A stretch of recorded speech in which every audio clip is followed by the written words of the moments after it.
Gopi Janavalla Girivara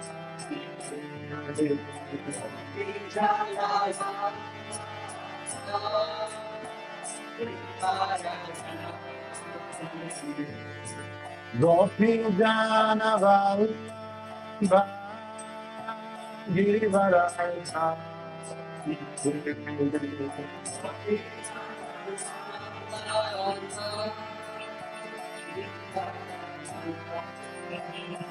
Yashodhanandana Raja Janada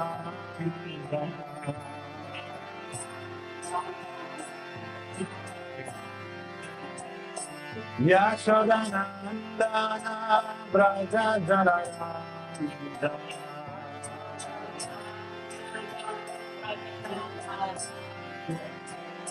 Yamuna Tira Vanhaya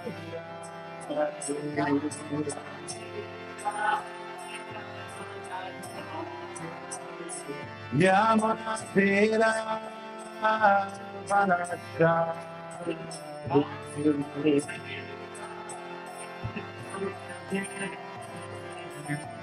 Jaya Radha Govinda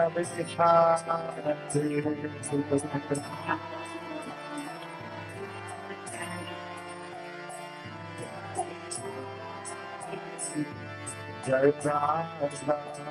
Radha Yoga Govinda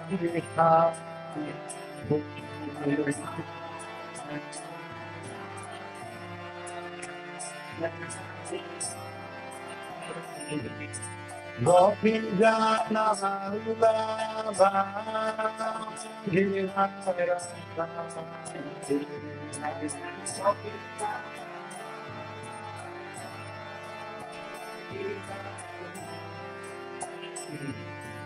Gopi Janavalla Girivara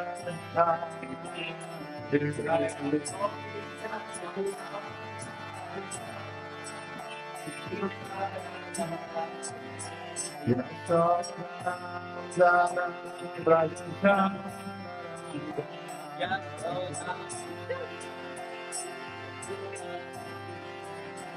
Yashodhanandana Raja Janada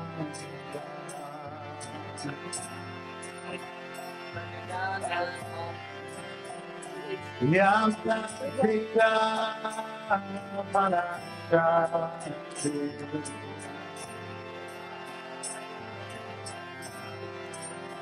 Yamuna Tira Vanhaya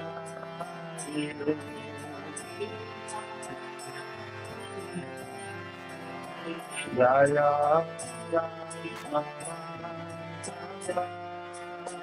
Govinda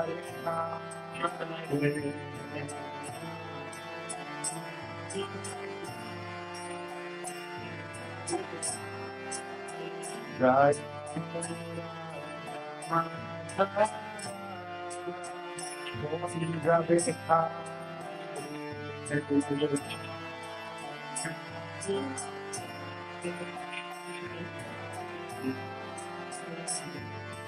Gopi Janavalla Girivara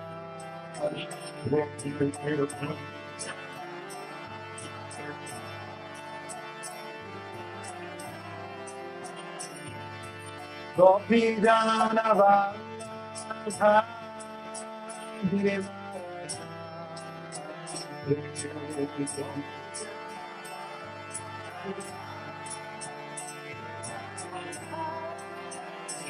Yashodhanandana Raja Janada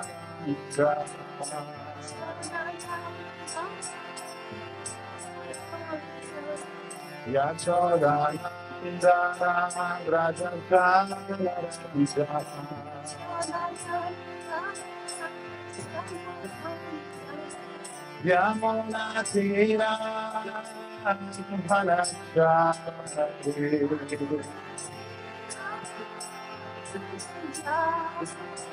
Yamuna Tira Bhanachari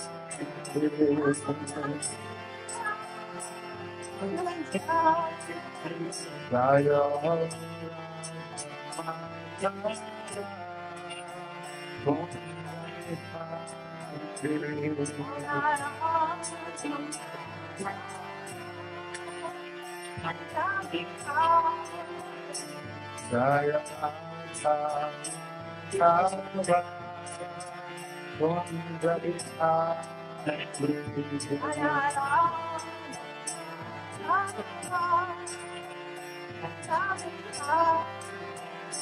Hare Krishna, Hare Krishna, Krishna Krishna, Hare Rama, Hare Rama, Rama Rama, Hare Rama.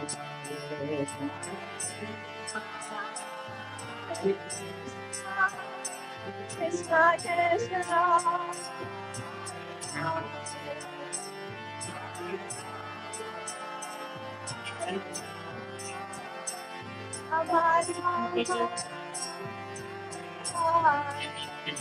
Hare Krishna, Hare Krishna, Krishna Krishna, Hare Rama, Hare Rama, Hare Rama, Rama Rama, Hare Rama. Krishna Krishna,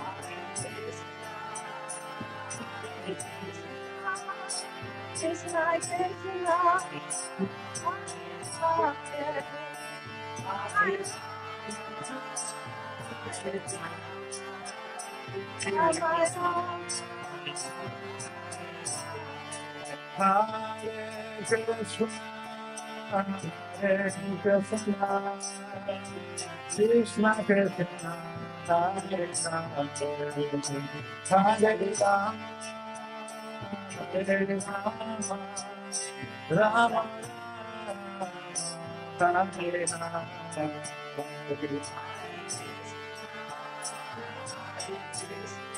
Krishna, Hare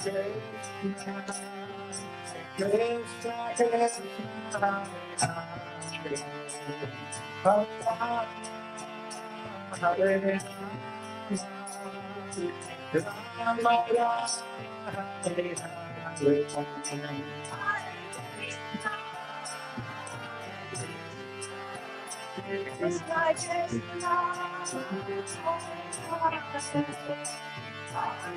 Rama, Rama Rama, Hare Krishna Krishna, Hare Krishna, Hare Krishna, Krishna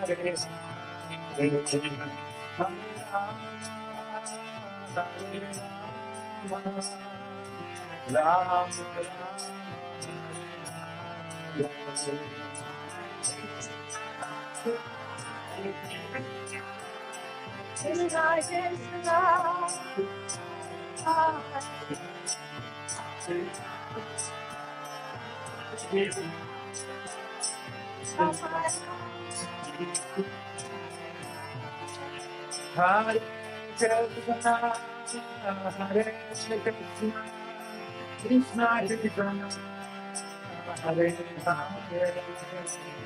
Hare Rama, Hare Rama, Hare Rama, Rama Rama.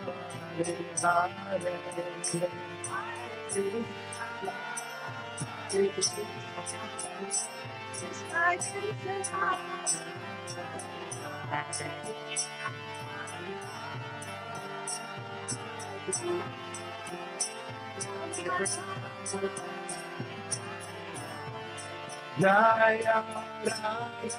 Shama Sona Shama Sundar Radha Jaya Desha Radha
Radha Krishna Prabhu ki.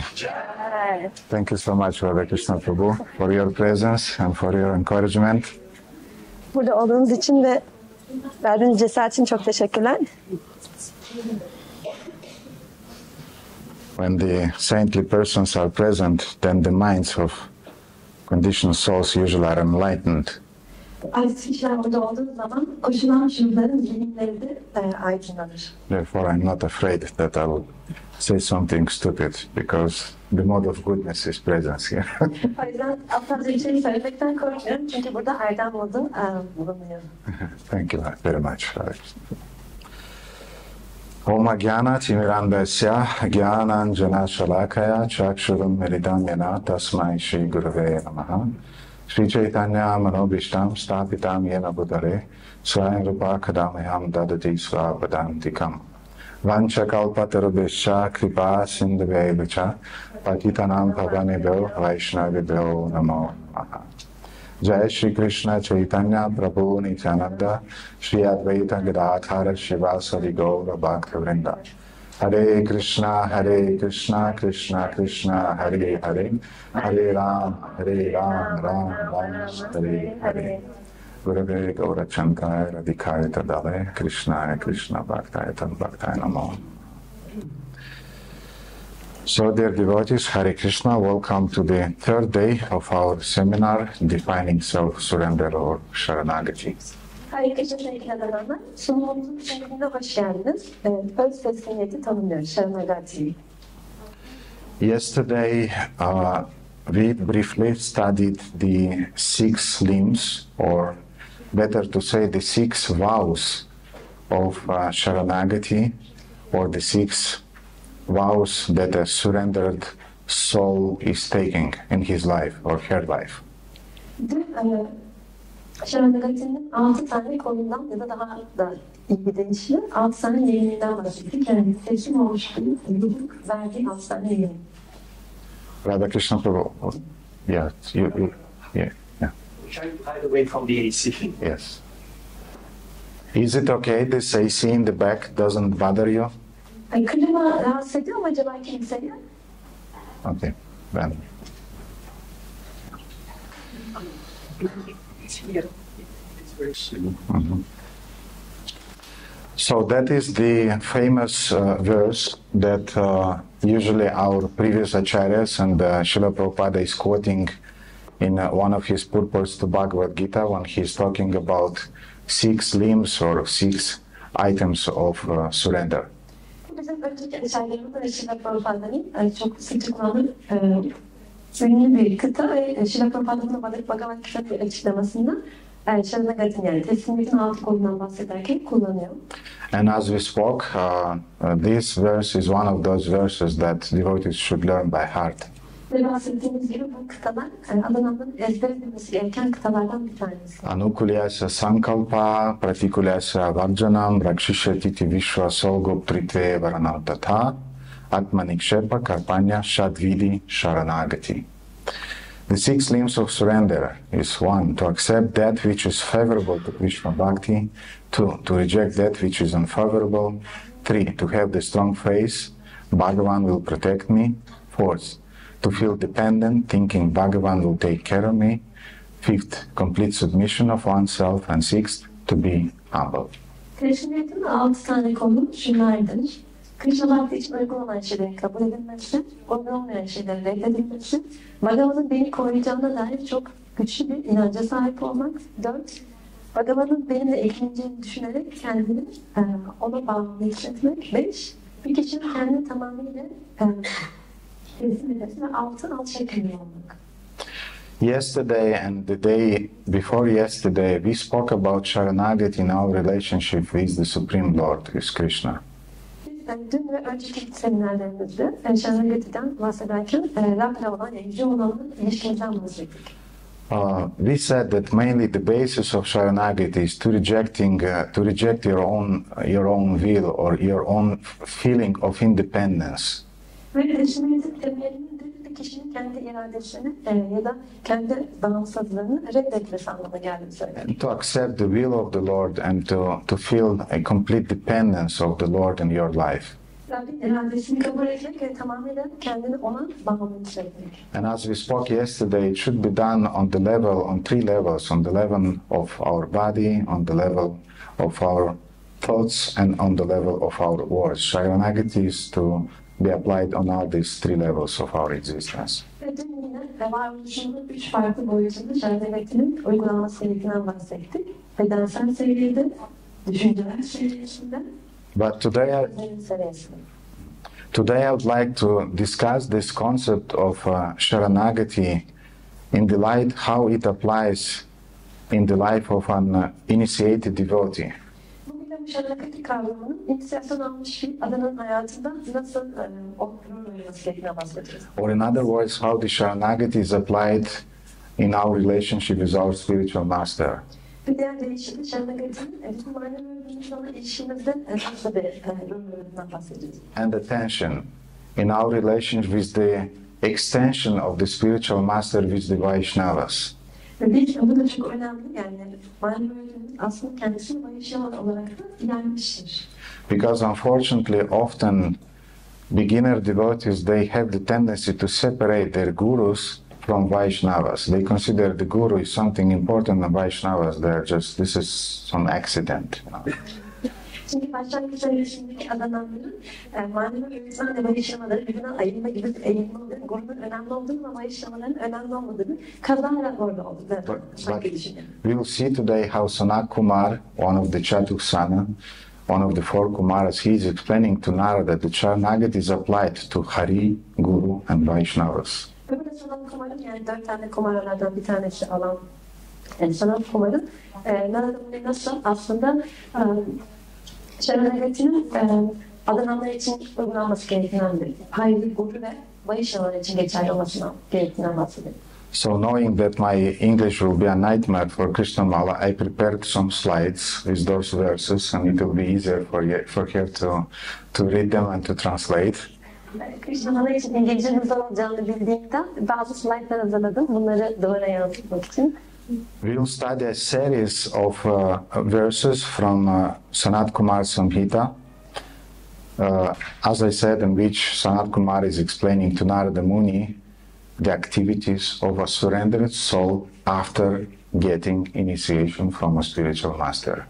Biz burada birkaç birbirlerinin kıta dizisi okuyacağız. Burada da söylediğim gibi Sanat Kumar aslında Narada Muni'ye inisiyasyon almış bir kişinin teslim olma faaliyetlerinin neler olduğundan bahsediyor.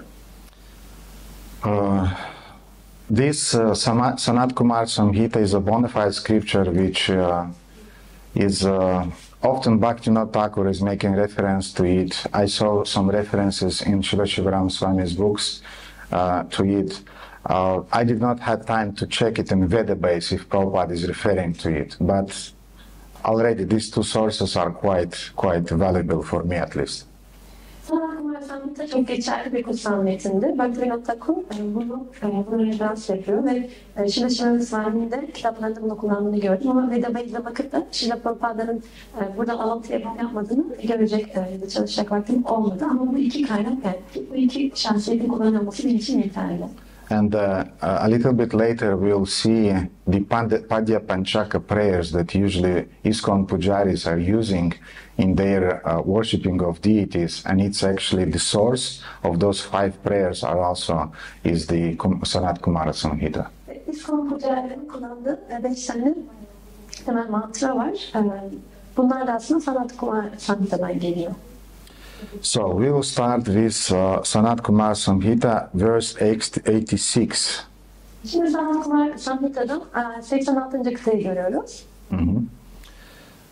Again, dear devotees, I want to say, so before yesterday and yesterday we discussed Sharanagati in the light of Srila Prabhupada's references and Srila Prabhupada's explanations in Srila Prabhupada's books, and today we'll see what previous acharyas are explaining to us about this subject.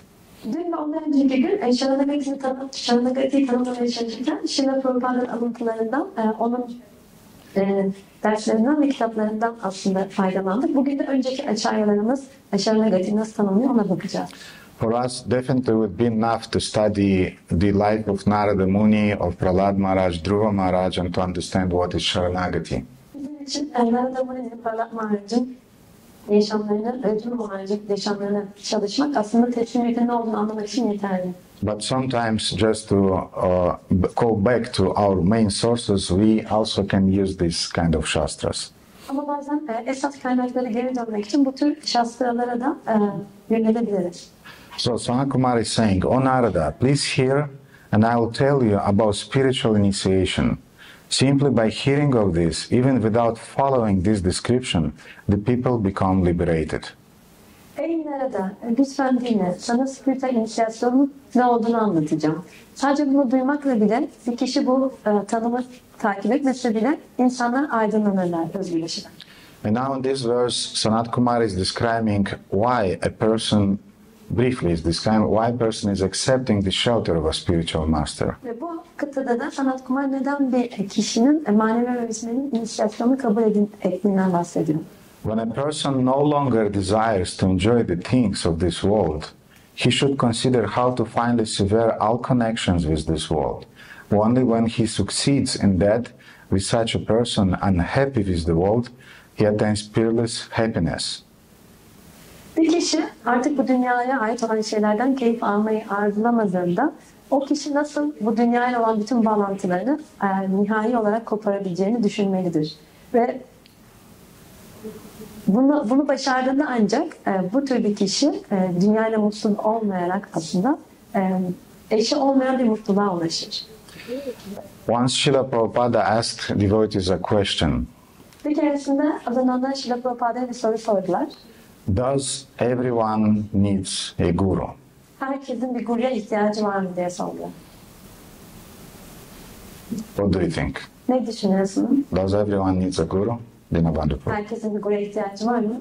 In material world, everybody has to go to follow cut or by, so everybody needs a guru.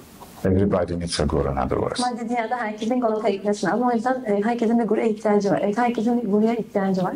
You can imagine that all devotees usually, when he will get such a question, everybody will say yes, everybody needs a guru. Evet, Adanalılara böyle bir soru sorduğunuzda mutlaka hepsi evet diyecekler. But you never know the mind of a pure devotee. Ama biz saf bir Adana'nın zihnini hiçbir zaman anlayamayız. Vaishnavera Kriya Mudra. It's very hard to understand the thought process of a pure devotee. Saf bir Adana'nın nasıl düşündüğünü anlamak hiçbir zaman mümkün değildir. And Prabhupada cut it, this answer, and said no.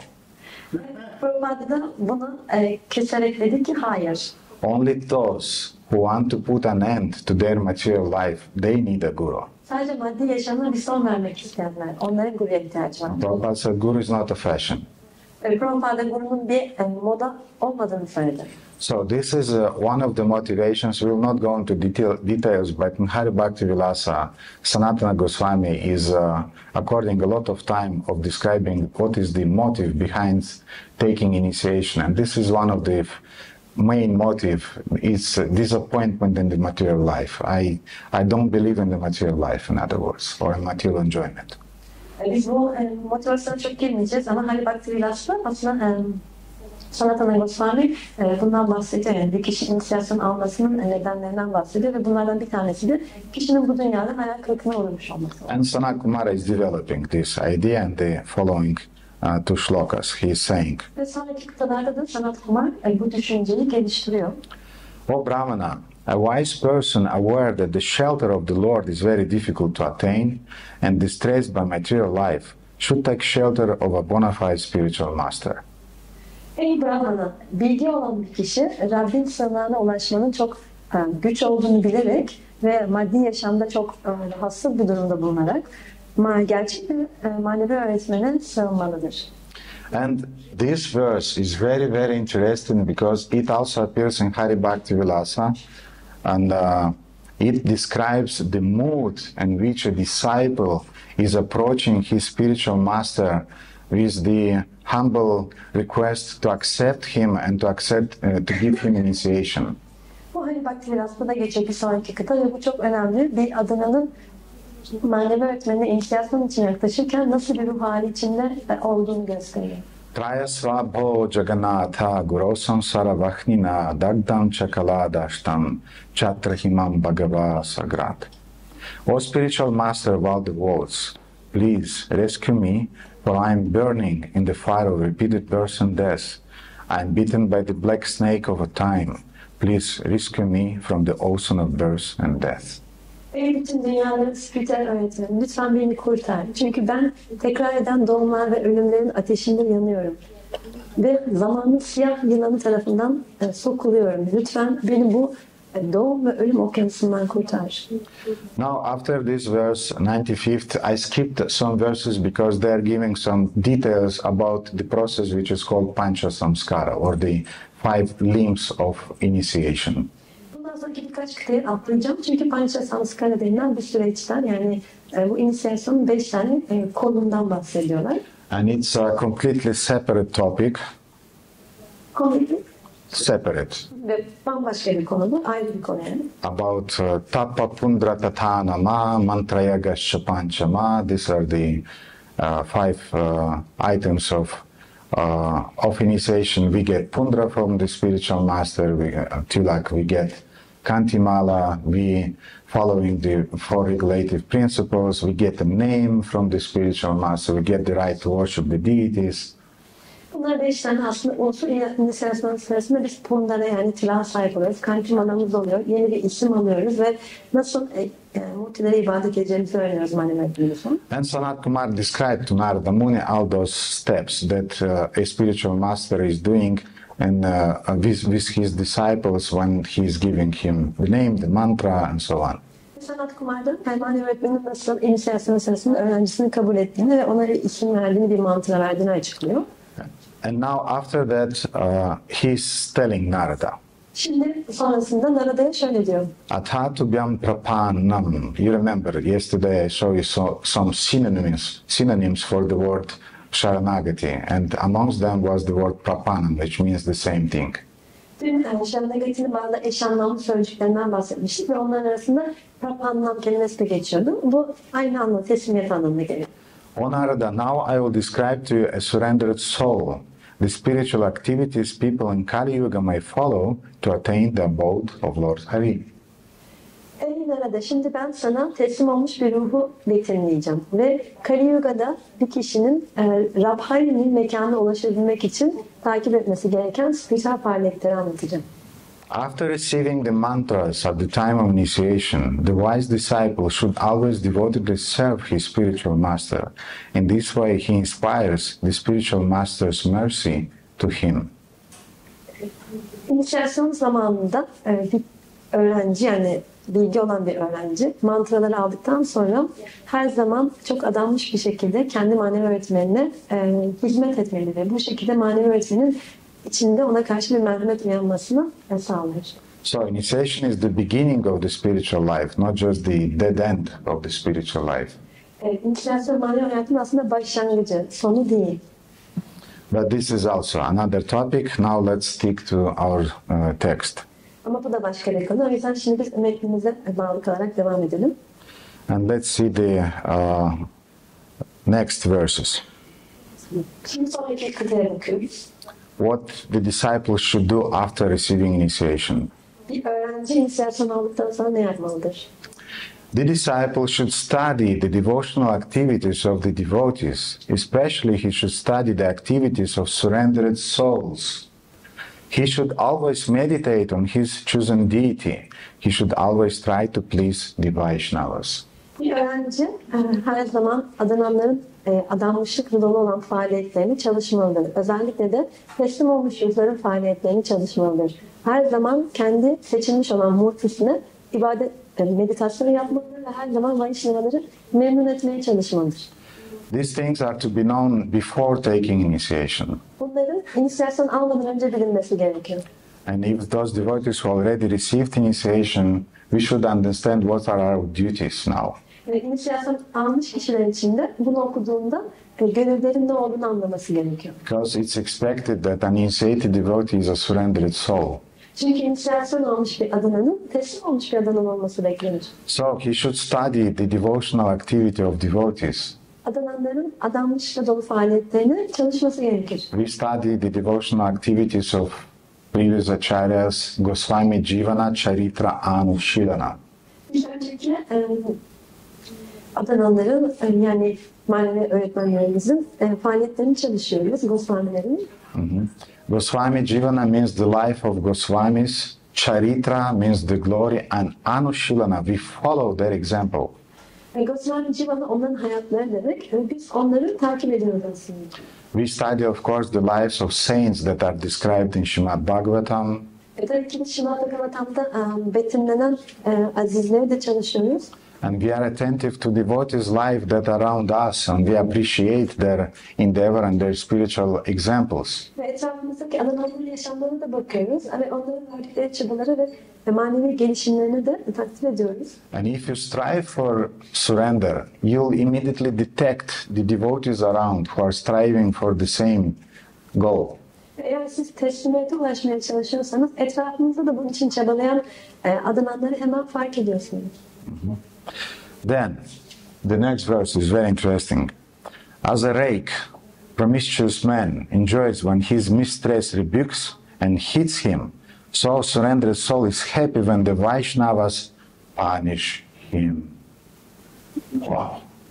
Bu kıtada çok ilginç. Yani, what is the meaning of promiscuous? A man who is devoid of morals.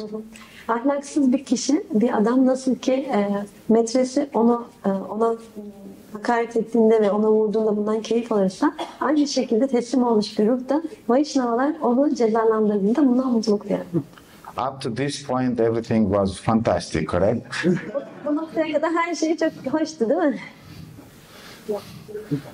Who amongst you was at least once chastised by devotees? Aranızda kim en azından bir kere adananlar tarafından azarlandı? Congratulations, you survived it. Ay, tebrikler, bundan hayatta kalmışsınız. But it's a part of our devotional life. Ama bu bizim adanma hizmetimizin, yaşamımızın bir parçası. As Radha Krishna Prabhu today in the morning class, he very brilliantly explained that when the sages addressed Sutta Goswami, they said that you were taught by other sages.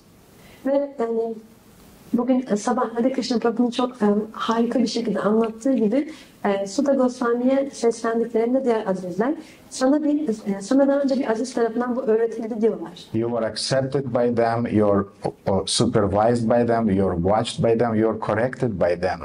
Ve diyorlar ki sen onlar tarafından seçildin, onlar sana tavsiyelerde bulundu ve onlar seni düzelttiler. Maybe these are not the exact words, but this is the idea that you are not on your own. You are perceiving knowledge and transmitting knowledge under the guidance of other devotees. Bu da aslında bir kişinin yalnız olmadığı anlamına geliyor. Yani siz bilgiyi alıp verirken başkalarının rehberliğinde bunu yapıyorsunuz. And this sometimes is a difficult thing for devotees to understand. Ve bu da bazen adananlar için anlaşılması zor bir şey oluyor. I want to confess to you that I'm a sensitive person, and yes, for me it's always difficult when somebody is criticizing, especially if the critic, of course, is not based on anything subjective. Yani ben bunu itiraf etmeliyim. Ben biraz hassasım ve bir eleştiriyle karşılaştığımda, özellikle bu eleştiri yani subjektif bir şeye dayandığında aslında da etkileniyorum. I was often thinking that he is such a nice speaker, he is giving such a brilliant explanation, and he knows Shastra. How can he afterwards, chastise me like that? Ben şöyle düşünüyorum, o çok iyi bir konuşmacı, Shastra'yı çok iyi biliyor ama sonra nasıl oluyor da beni böyle azarlayabiliyor? He's a Vaishnava, he should not do this. O bir Vaishnava, bunu yapmamalı. He should not chastise another Vaishnava. O başka bir Vaishnava'yı cezalandırmamalı. But it took some years to understand this point. Ama bu noktayı anlamak benim yıllarımı aldı. Chaitanya Charitamrita is explaining this. Chaitanya Charitamrita bunu açıklıyor. The heart of a Vaishnava is soft like a flower. Bir Vaishnava'nın kalbi aynı bir çiçek gibi yumuşacık. But sometimes it is hard as a thunderbolt. Ama bazen de bir şimşek gibi sert hale gelir. You remember the example with the Chataka bird? Çataka kuşuyla ilgili o örneği hatırlıyor musunuz? You remember those thunders? O şimşekleri hatırlıyor musunuz? We deserve them. Biz onları hak ediyoruz. Because Bhaktivinoda Thakur is explaining why the Vaishnava sometimes is soft and sometimes he is hard. Bhaktivinoda Thakur bunu açıklıyor. Neden Vaishnavalar bazen yumuşak davranıyorlar, bazen sert davranıyorlar? He's saying that when a Vaishnava is seeing the sufferings of the conditioned souls, he is soft, his heart is soft, he is full of compassion. Şöyle diyorlar, Vaishnavalar bir başka birinin acı çektiğini gördüklerinde onların kalpleri yumuşacıktır, bir çiçek gibi. When a Vaishnava is seeing the sincerity in another heart and is seeing the striving for devotional service, for knowledge, a devotee is soft. His soft heart is immediately full of compassion towards him. Ve bir adamın diğer bir kişinin kalbinde huzursuzluk olduğunu ve onun adamlık hizmetine ulaşmak için mücadele ettiğini, çabaladığını gördüğünde onun kalbi yine yumuşacıktır. But when a Vaishnava is detecting some duplicity, or when he's detecting some insincerity, ama eğer bir adamın bir ikiyüzlülük olduğunu görürse, bir samimiyetsizlik olduğunu görürse, or some material attachments, or some impurities, some anarthas, some pride, ya da bazı maddi bağlılıklar, bazı saf olmayan unsurlar, anartalar olduğunu fark edersin. he may be very hard. Çok sert de olabilir. And we need that to be corrected. Ama biz de düzelebilmek için buna ihtiyaç duyuyoruz. So, to be a surrendered soul means to give the right to Vaishnavas to correct us. Not only to the spiritual master, but also to Vaishnavas. Teslim olmak oluşmamak demek sadece manevi öğretmenimize değil, Vaishnavalara da bizi düzeltme hakkını teslim etmektir. Again, our time is limited, therefore I want to pass over all those shlokas, but I think you got the idea. Zamanımız biraz kısıtlı, o yüzden çok fazla derinlemesine gelmeyeceğim bu shlokalara ama sanırım esas noktayı anladınız. Now the next two shlokas are very beautiful also. Bir sonraki dakikalarda çok güzel yine. Because they explain the mentality of a surrendered devotee again after initiation. Ve burada yine inisiyasyon aldıktan sonra bir adananın mentalitesi yani zihniyeti açıklanıyor. A surrendered soul never worries what will happen in this life or in the next. Teslim olmuş bir ruh hiçbir zaman bu yaşamında ya da bir sonraki yaşamında ne olacağıyla ilgili endişelenmez. He knows that what happens in this life is determined by his past deeds. Bilir ki bu yaşamında başına gelenler geçmişte yaptığı faaliyetler tarafından belirlenmiştir. Tatenu kampam sushamik shamano bunjana evatma kritam vipakan. Devotees know this verse that a sincere soul, as a surrendered devotee, he should remain humble when he is receiving the reaction of his past karmic activities, and meanwhile he should dedicate his mind, his heart, Hrid Vagva Burbir, Vidadan Namaste, in the enjoying the glory of the Supreme Lord. Bir adanan yani başına bazı istemediği olaylar geldiğinde hep buna karşı sakin kalmalı ve her zaman Rabbin haliyle yüceltmeye devam etmelidir. And then Mukti Pada Sadayabhak, Mukti or liberation will be his rightful claim. O zaman da mukti yani özgürleşme onun hakkı haline gelecektir. I heard once a devotee complaining. Bir keresinde bir adananın şikayet ettiğini duymuştum.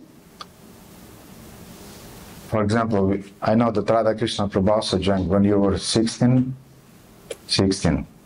and this devotee was complaining that I gave my youth to ISKCON.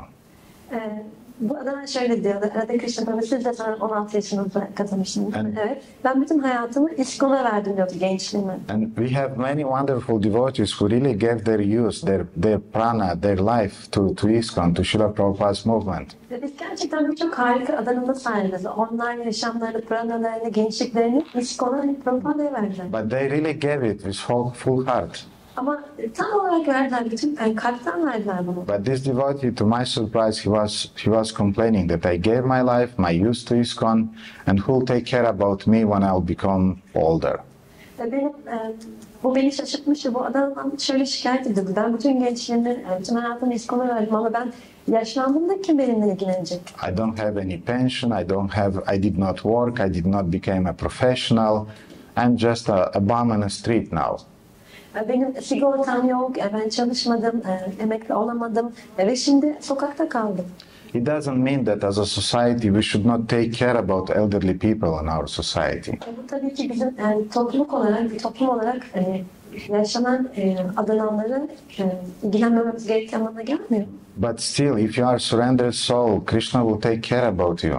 Ama yine de teslim olmuş olursanız, Krishna sizinle ilgilenecektir. You should not allow your faith to be destroyed İnancınızın bu şekilde mahvolmasına izin by some fears. Yani korkular tarafından. As you know, yeah, this is a Muslim country, but in Christian countries, in Bible they have this idea when Jesus said that the roses is not the flowers in the field. They are not concerned about who will take care about them tomorrow, or the birds who are flying are also not concerned what will they eat tomorrow.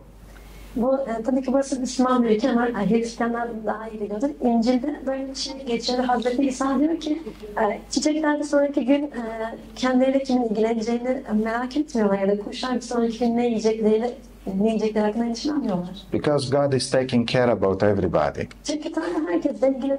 It doesn't mean that we should not intelligently take care about our years in the retirement, and we should not arrange for a pension or things like that. It doesn't mean that, but still, first of all, we have to put our faith in Krishna, that Krishna will arrange everything. Tabii ki bu bizim emekli olmak için yani zeki bir şekilde plan yapmamamız gerektiği anlamına gelmiyor. Ama her şeyden önce biz Krishna'ya inanmalıyız. And this is exactly explained in the next verse. Ve bir sonraki kıtada bu açıklanıyor tamamen. He, meaning a surrendered soul after initiation, does not worry what will happen in next life Lord Krishna himself will arrange what will happen after this life. Burada o deniyor, o denirken yani inisiyasyon aldıktan sonra teslim oluşturuluktan bahsediyor. O bir sonraki yaşamda ne olacağı hakkında endişelenmez. Ya Krishna bu sonraki yaşamda bu yaşamdan sonra ne olacağını ayarlayacaktır. Who remember amongst those 6 items of surrender what is the most important? Kim hatırlıyor bu 6 tane adanmanın unsurundan hangisi en önemlisiydi? Krishna will take care of you. Krishna will take care of me. Goptrite varanam tata. Yes. So this is exactly reflecting the same idea. Burada da tam olarak aynı fikirden bahsediliyor. He is my guardian and he knows better how to sustain me and what will happen with me in my next life. O benim koruyucum ve bana ne olması gerektiğini en iyi bilen kişi o ve bir sonraki yaşamında ayarlayacaktır. Now also two other beautiful verses. Burada başka çok güzel kıtalar da var. A surrendered soul should renounce all plans and make the worship of Lord Krishna his only plan. As a faithful wife worship her husband when he has gone away on a journey, so he should worship Lord Krishna. Teslim olmuş bir ruh bütün planlarını bir kenara bırakmalıdır ve Radha Krishna'ya ibadet etmeyi tek planı haline getirmelidir. Aynı sadık bir eşin kocası bir yolculuğa çıktığı zaman ona ibadet etmesi gibi o da Radha Krishna'ya ibadet etmelidir. Does it mean that a devotee doesn't have plans or strategic vision or planning? Yani bu bir adananın hiç plan yapmadığı ya da bir stratejik vizyon olmadığı anlamına mı gelir? No, he has. He's doing this. Hayır, vardır. Bunu yapar. But in the light of making, of accepting Krishna's plan. Ama bunu Krishna'nın planını kabul ederek yapar. In other words, he is giving to Krishna the priority to decide what will happen in his or her life. Yani bir diğer deyişle o hayatında ne olacağını karar verme önceliğini Krishna'ya bırakır. Again, remember, surrender Sharanagati is about renouncing your feeling of independence. Yine hatırlayacak olursak Sharanagati'nin teslimiyet bir kişinin kendi bağımsızlığından vazgeçmesi anlamına gelir. And then the next verse is saying, Ve bir sonraki kıtada da şöyle söyleniyor. filled with love for her dear husband, such an unhappy wife always longs for his company. She always meditates on his virtues. She glorifies them and hears about them. Sevgili kocasına duyduğu aşkla dolu bir halde böyle mutsuz bir eş her zaman onun birlikteliğini arzular. Her zaman onun erdemleri üzerine meditasyon yapar, onları yüceltir ve onlar hakkında duyar. In other words, we take care about planning, we take care about our life, but first of all, we are thinking about Krishna, we are singing about him, we are hearing about him. This is the essence of devotional life. Evet, biz planlar yapıyoruz ama esas olarak biz Rab hakkında duyuyoruz, onun hakkında şarkılar söylüyoruz. Bizim esas planımız bu. I will skip next two verses because they explain the same thing mainly. Sonraki kıtaları atlayacağım çünkü temelde aynı şeyden bahsediyorlar. If someone wants to make a picture, you can do it now. You have a second. Eğer resim çekmek isterseniz yapabilirsiniz şu anda. But because the time is limited, let's go further. Ama zaman kısıtlı olduğu için devam edelim. And we see what else a surrendered soul is doing after receiving initiation. Görüyoruz ki inisiyasyon aldıktan sonra teslim olmuş bir ruh başka ne yapar?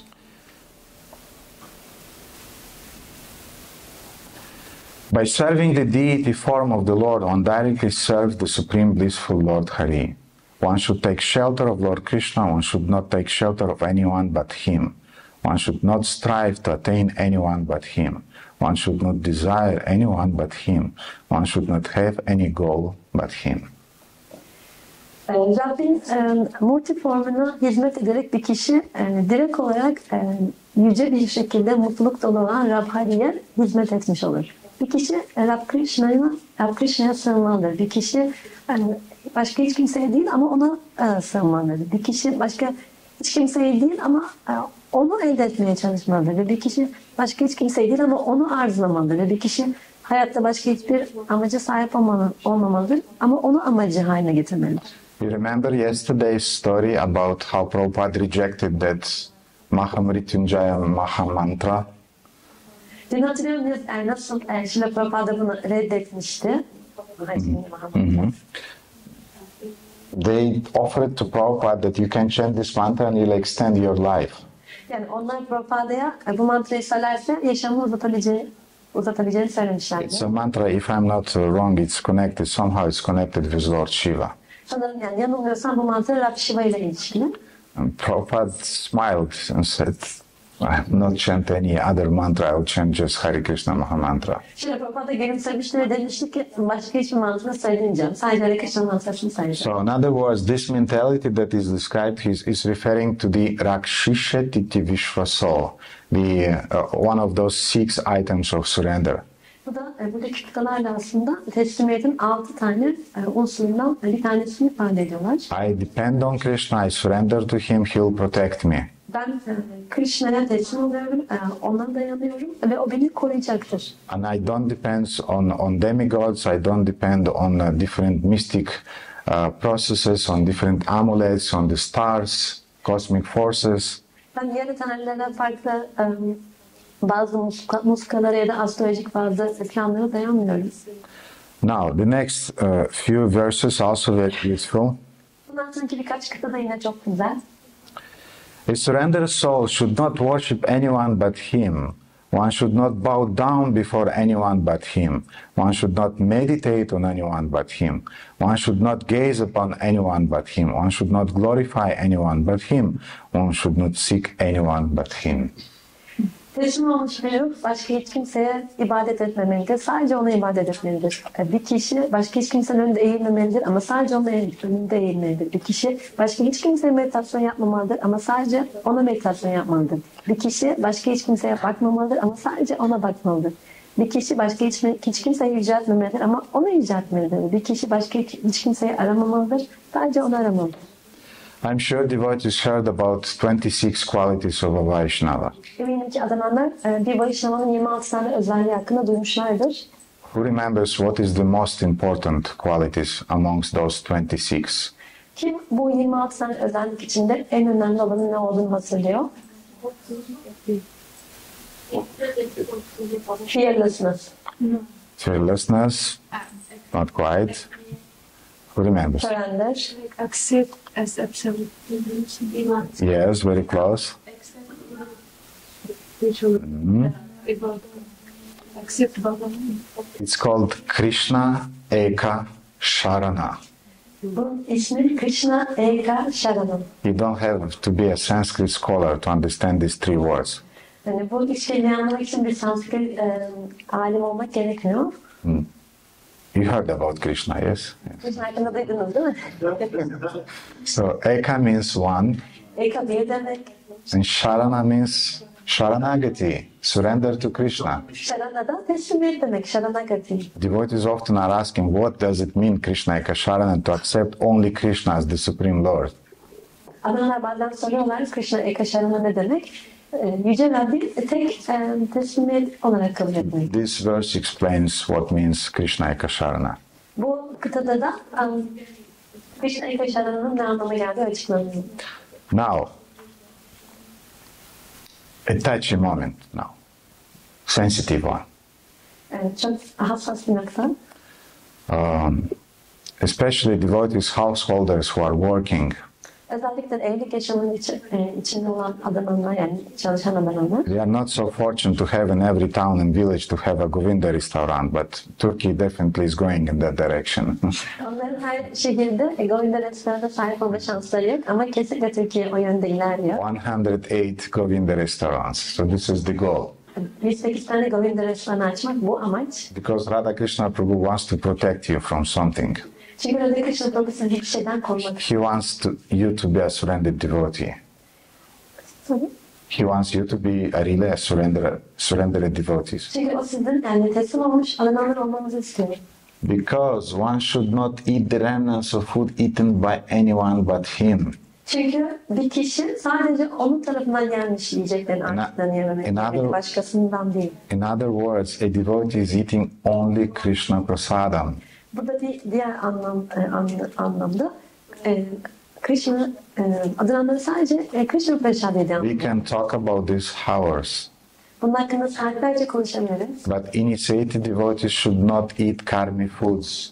Ama inisiyasyon almış adananlar karnını yiyecekler yememeliler. They should not eat those garbages even if they are tasty.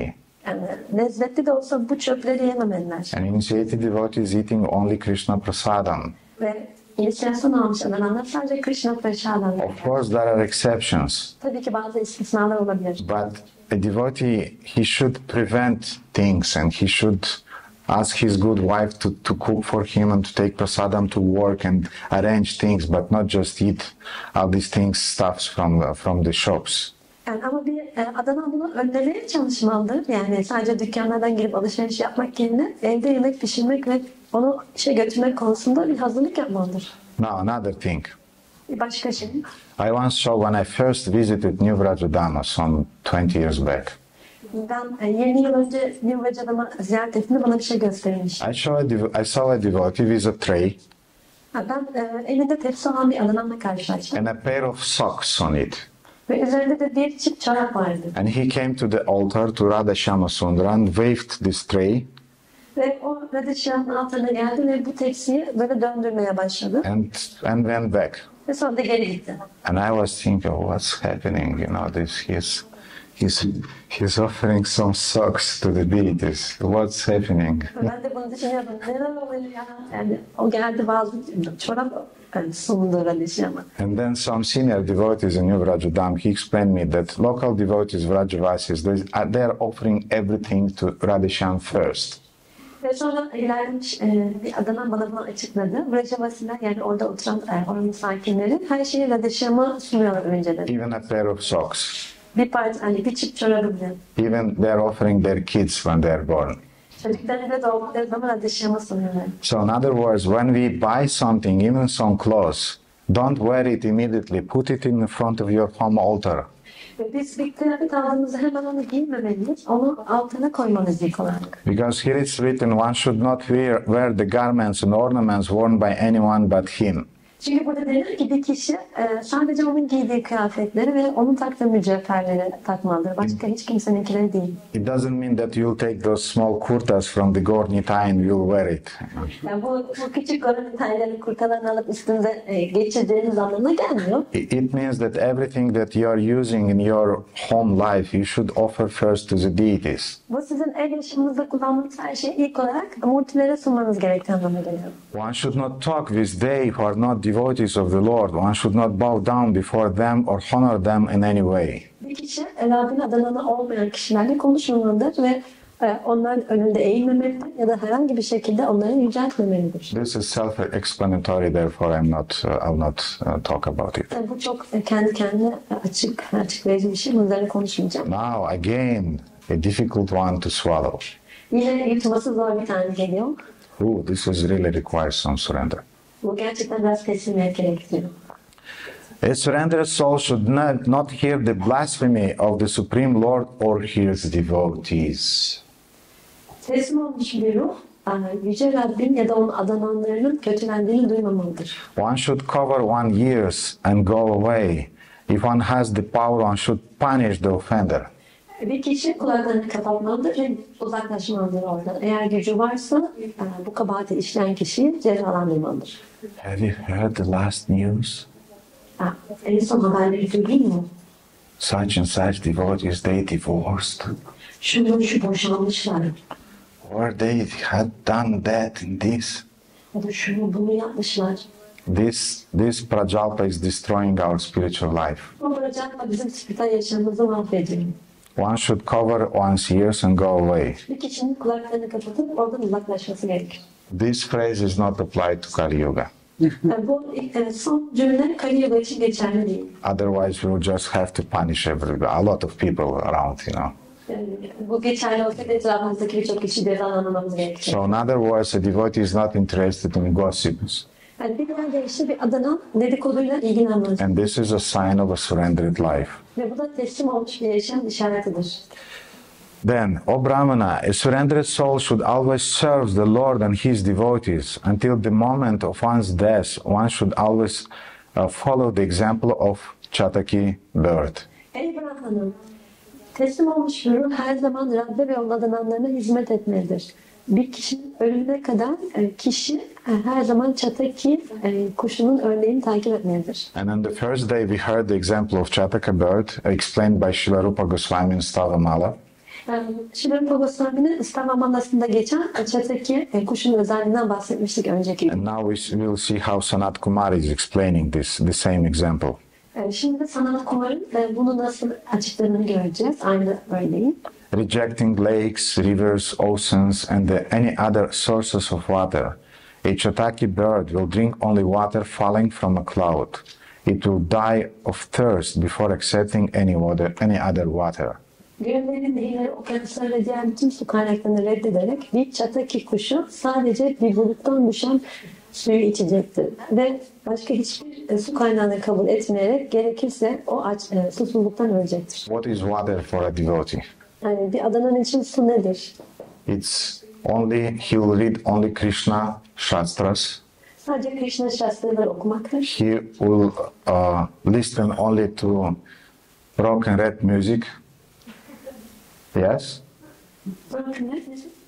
Rock and rap music or disco music, I don't know. Sadece disco müzik dinlemek. Yes? Öyle mi? Or what he will listen to. Ya da ne dinliyorsunuz? What will be the water for a devotee? Adanın için su nedir? Yes, yes. He will listen only to Krishna music. He will listen to kirtans. Sadece kirtanlar dinleyecektir, Krishna müziklerini. He will eat only Krishna prasadam. Sadece Krishna prasadam yiyecektir. He will wear only devotional clothes and clothes that are offered to Krishna. Sadece adanmışa dair kıyafetler giyecektir ve bütün kıyafetleri Krishna'ya sunacaktır. So prasadam doesn't mean only food. Prasadam sadece yemek anlamına gelmiyor. Prasadam means music in Krishna consciousness, forms in Krishna consciousness, and everything in Krishna consciousness. Yani bu prasad aslında Krishna bilincindeki müzik anlamına geliyor, o bilinçle yapılan formlar anlamına geliyor, her şeyi kapsıyor. As I said, Chataka birds sometimes wait for 7 months, to get just a drop of water from the rain cloud.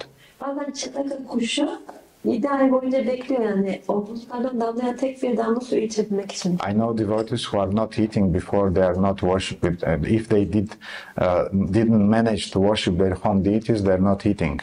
Ve ben biliyorum ki adamlar eğer evdeki multilerine ibadet etmeye başaramadılarsa o zaman yemek yemiyorlar. They are not eating anything if it's not Krishna prasadam. Eğer Krishna prasadam değilse hiçbir şey yemiyorlar. I know one devotee who he took a vow to eat only those things that were offered to his own deity. Ve ben bir adamdan biliyorum, o bir yeminde bulunmuştu. Sadece kendi multisine sunulmuş olan yiyecekleri yemin etmişti. He often starves. Çoğu zaman da aç kalıyor. But that's his vow. Ama onun yemini bu. So that means the mentality of a Chataka bird. Yani çataka kuşunun zihniyeti de bu. So in the same way, renouncing all other goals, a surrendered soul should think Shri Radha and Krishna are the only goal of my life. Bütün diğer hedefleri, amaçları bir kenara bırakarak teslim olmuş bir ruh, Shri Radha Krishna benim hayatımın tek amacı diye düşünmelidir. Who remembers how started this shloka about Sharanagati, describing those 6 items? What are the first items? Who remember? Hatırlıyor musunuz bu 6 tane teslimiyetin oluşumundan bahseden kıta neyle başlamıştı? Humility. Yes, in Srila Bhaktivinoda Thakur's translation in Bengali, it starts with humility, but the standard shloka that describes Sharanagati starts with Accept the things favorable to Krishna. Anukulyasa Sankalpa Pratikulyasa Varjanam, accepting favorable things and rejecting unfavorable things, yes? Evet, yani orijinal kıta Krishna Bhakti için uygun olan şeylerin kabul edilmesi, uygun olmayan şeylerin reddedilmesi sözleriyle başlıyordu. Now let's see how the same things are described here in the next verses. Sonraki kıtaların aynı şeyleri nasıl tanımlandığına bakalım. A surrendered soul should accept what is favorable for service of the Lord, his devotees, and one's spiritual master. One should reject what is not favorable for their service.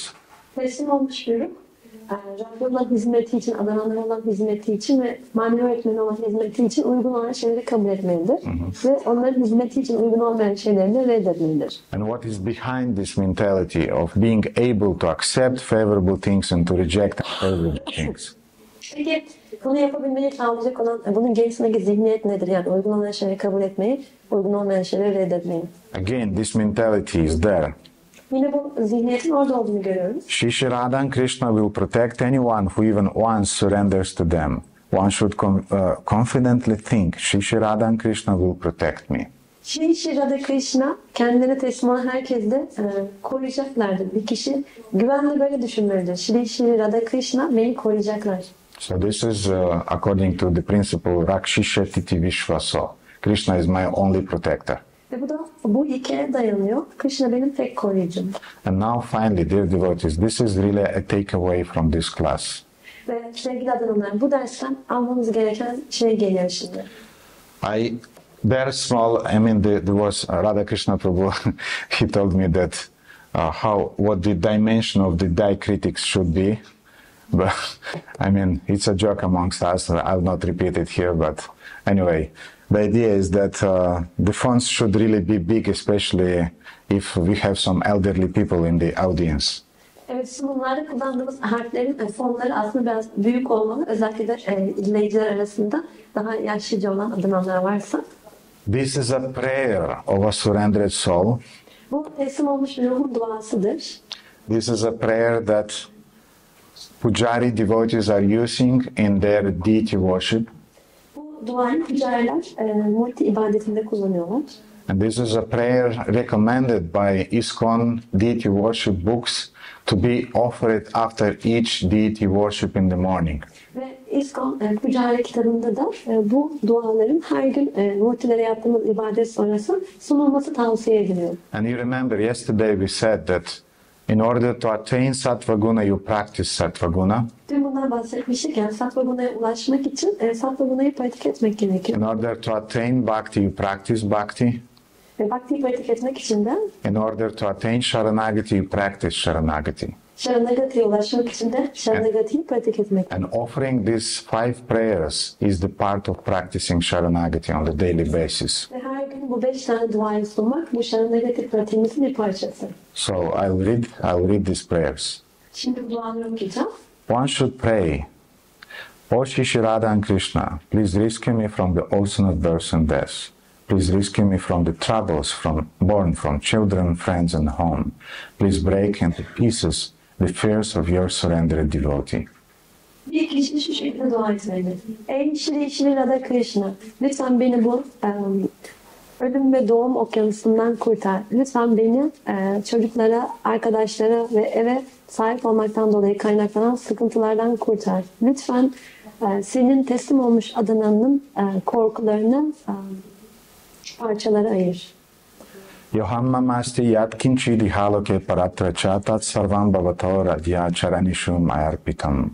O Shri Shri Radha and Krishna, today I place at your feet myself and everything I possess, either in this life or in the next. Ey Shri Shri Radha Krishna, bugün ben bu yaşamda ve sonraki yaşamda sahip olduğum her şeyi ve kendimi senin ayaklarına yerleştiriyorum.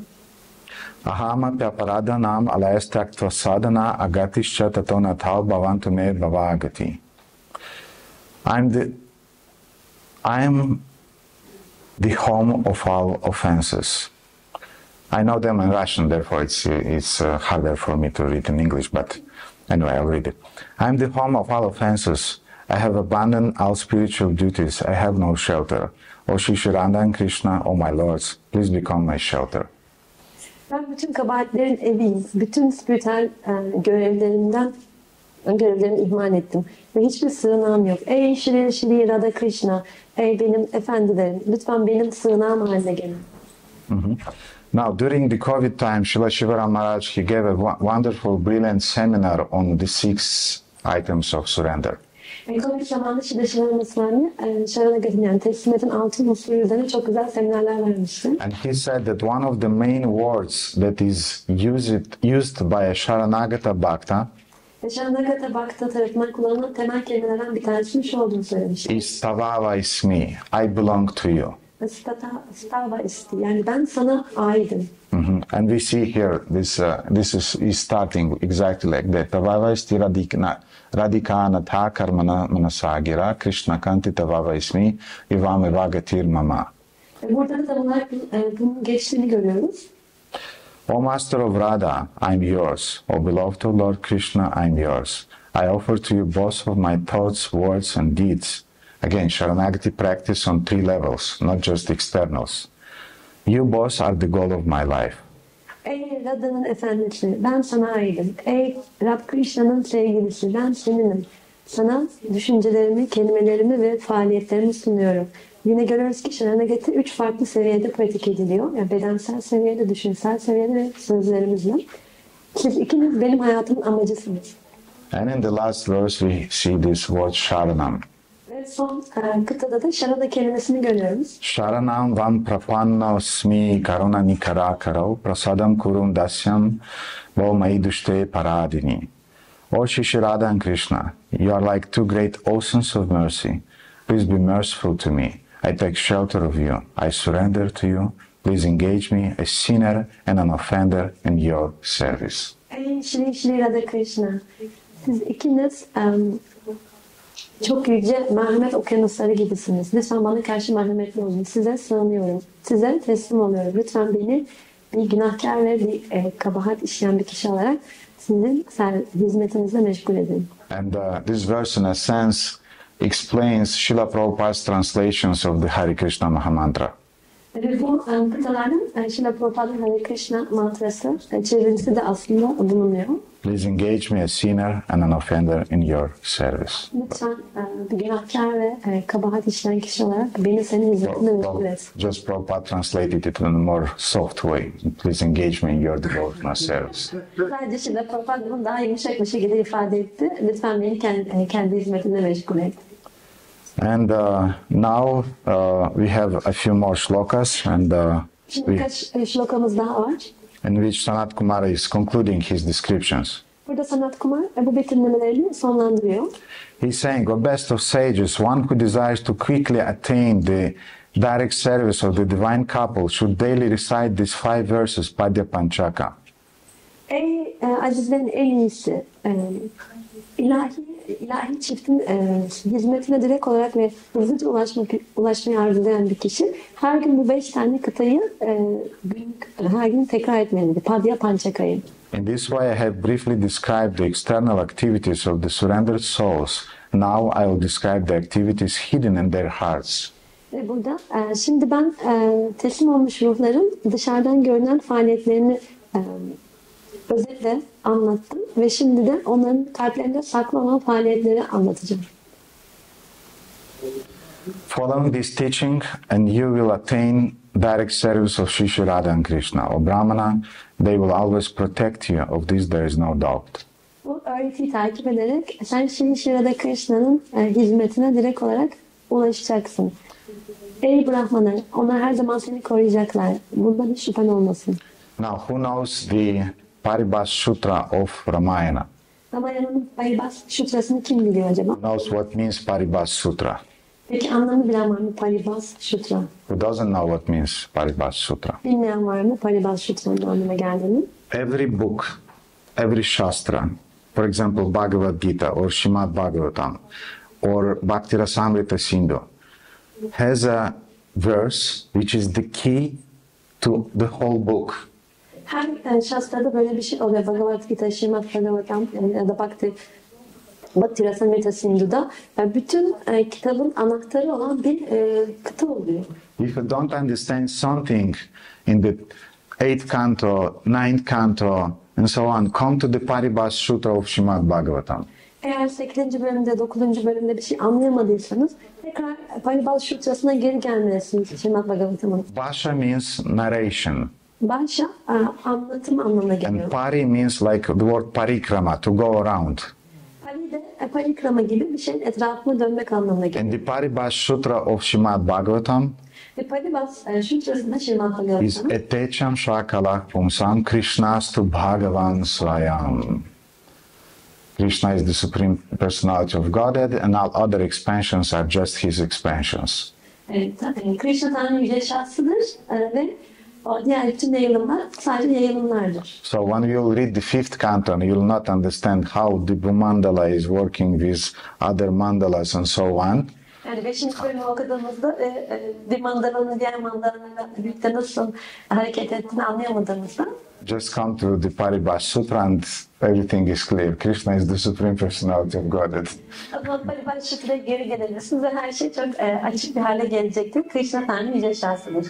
So in the same way, if I'm not wrong, Sarvadharma Paritaja is the Paribas Sutra of Bhagavad Gita. Ve yanılmıyorsam Sarvadharma Paritaja, bu da Bhagavad Gita'nın vermiş. Anya Bilashita Shunyam Gyana Karmadanavritam is the Paribas Sutra of Nectar of Devotion or Bhakti Rasamrita Sindhu. Adamlarla ilgili ya da Bhakti Rasamrita Sindhu'nun da Paribas Sutrası bu. And the Paribas Sutra of Ramayana is a very beautiful verse. Ve Ramayana'nın Paribas Sutrası çok güzel bir kıta. Sakriteva prapanayas tavasmiti yachate abhaya sarvada tasmair dadame tad vratam mama. That's the words of Lord Rama. Bu Rama'nın bir kıtası. When Vibhishan, Ravan's brother, surrendered to him, Vibhishan yani Rama'nın erkek kardeşi ona teslim olduğunu all other monkeys, they wanted to kill Vibhishana right on the spot. ve diğer bütün maymunlar o anda hemen Vibhishan'ı öldürmek istediler. And only because Hanuman said, no, don't touch him. He is really a devotee. Sadece Hanuman onları durdurdu ve dedi ki ona dokunmayın, o Rabbin gerçek bir adamı. Then Lord Rama smiled and said, Ve sonra Rama gülümsedi ve şöyle dedi. Sakriteva prapanayas tavasmiti yachate. If somebody is coming to me and saying that, oh Lord, from now on I'm a surrendered soul. I completely surrender to you. Eğer bir kişi bana gelir ve derse ki şu anda ben tamam yaşamı teslim oluyorum. Abhaya sarvada tasmai. I'm giving him fearlessness. Ben ona korkusuzluk bahşederim. Dadametat etam mayam vrata. This is my vrata. This is my vow that I'm taking before my surrendered devotee. Bu benim teslim olmuş ruhun karşısında, bana teslim olmuş bir ruhun karşısında aldığım yemindir. Benim vratamdır bu. In other words, when a devotee surrenders to the Lord also surrenders to his devotee. Bu diğer deyişle bir adanan Rabbe teslim olduğunda, Rabbin de adananına teslim olduğu anlamına geliyor. And here we find the same idea. Ve burada da aynı fikri görüyoruz. To a person who once surrenders to the Lord and says, "Oh Lord, I'm yours," Lord Hari gives direct devotional service. Of this I have no doubt. Bir kişi Rabbe teslim olursa ve ey Rab ben seninim derse Rab Hari ona direkt adamla hizmetini verir. Bundan hiç şüphem yok. So, dear devotees, our time unfortunately is over. Sevgili adamlar, ne yazık ki zamanımız bitti. And Nisimha Krishna Prabhu promised me some additional minutes. Benim Nisimha Krishna Prabhu bana birkaç dakika daha söz vermişti, uzatma. And if it's still valid, this offer, Eğer hala bu geçerliyse, bu teklif, then we can spend some 5-10 minutes for the question answers, and we'll finish this seminar. O zaman 5-10 dakika sorular ve cevaplar için harcayabiliriz. Sonra bu semineri bitireceğiz. Yes, please, Prabhu. Thank you very much for 3 days lecture. Really fantastic. My question is very valid for almost everyone.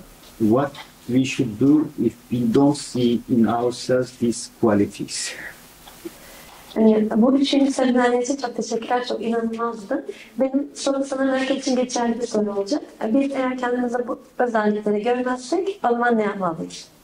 You already started doing something in that direction. Siz hali hazırda o yönde bir şeyler yapmaya başladınız. You've been present here 3 days in a row.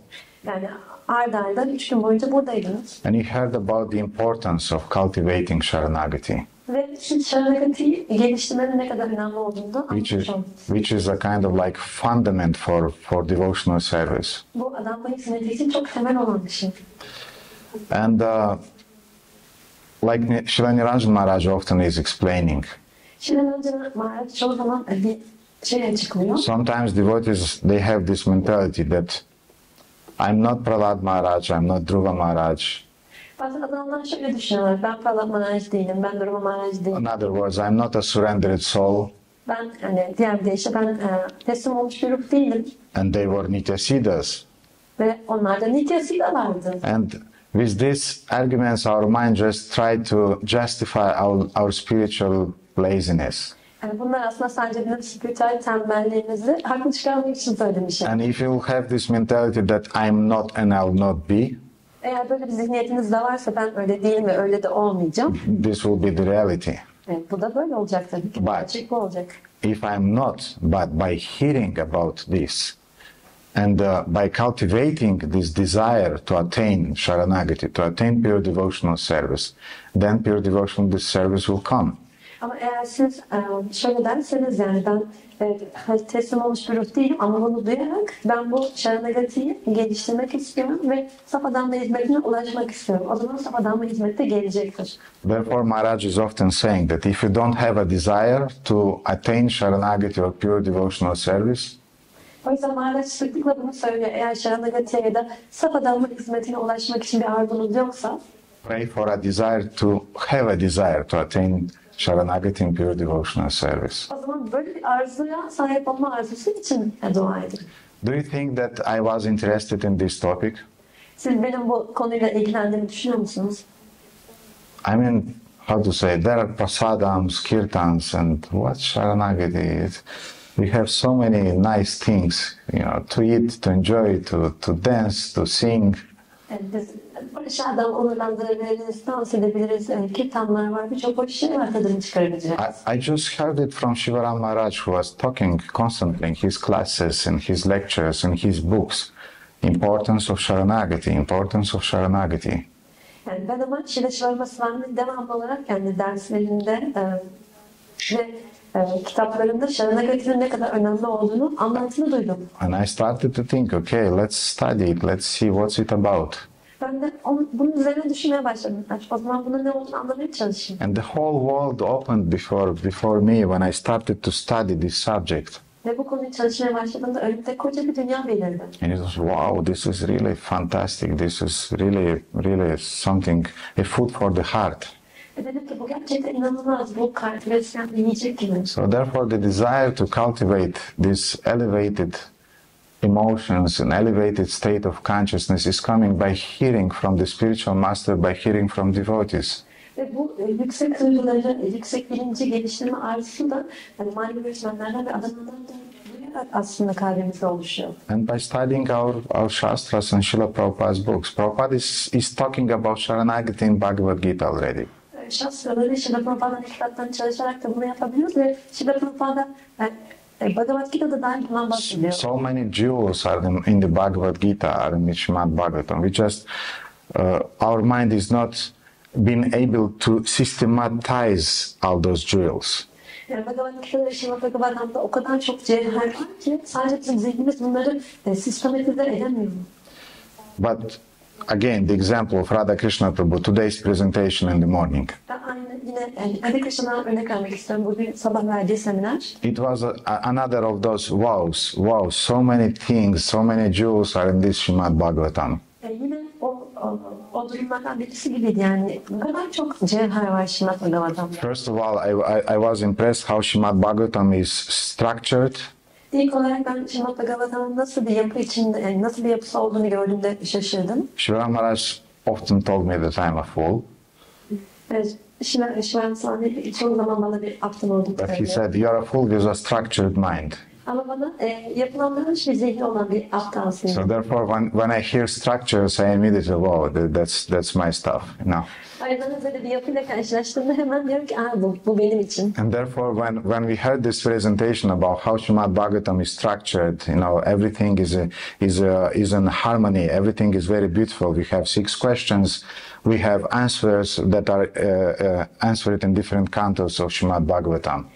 Srimad Bhagavatam'ın nasıl bir yapısı olduğunu gördüğümüzde ve bunun ne kadar hoş olduğunu, ne kadar güzel olduğunu gördüğümüzde ve ne kadar uyumlu olduğunu gördüğümüzde 6 tane sorunun nasıl farklı kantolarda aslında cevaplandığını görüyoruz. By his presentation, Radha Krishna Prabhu, he put a seed in my heart with a desire to study the structure of Srimad Bhagavatam. Ve verdiği sunumlarda Krishna Prabhu benim kalbime bir tohum yerleştirdi. Yani ben Srimad Bhagavatam'ın yapısını anlama isteği içindeyim. In the same way, when we hear such presentations, this should create a seed of desire in our hearts to study it and to develop these qualities. Ve böyle sunumlar duyduğumuzda da bu da bizim kalbimize bu tür özellikleri çalışmak ve geliştirmek için bir tohum atmıyor. And maybe 95% of materials that I used in my seminar was taken from different sources from Srila Shivaram Maharaj's books and lectures. Ve kullandığım materyallerin %95'i de Srila Shivaram Swami'nin kitaplarından ve derslerinden alınmış farklı kaynaklardan gelen bilgilerdir. Shivaram Maharaj, maybe 80% of his presentations are about Sharanagati. Saçmalama Maharaj'ın yani verdiği sunumların belki %80'i Sharanagati ile ilgili. His website is called Sharanagati. Onun web sitesi Sharanagati isminde. So that is how we cultivate the desire to Bu şekilde biz cultivate Sharanagati in pure devotional service. We are taken from senior Vaishnavas and spiritual masters. ve biz bu şekilde ilerlemiş Vaishnavalardan ve maneviyatımızdan duyarak aslında Sharanagati ve saf adamla hizmetini geliştirme arzuna sahip olmaya başlıyoruz. Okay, dear devotees, I think our time is over. Thank you so much for your attention and thank you so much for hosting us. It was really a great pleasure to be here during this festival. I go home with different takeaways and different ideas and a lot of inspiration.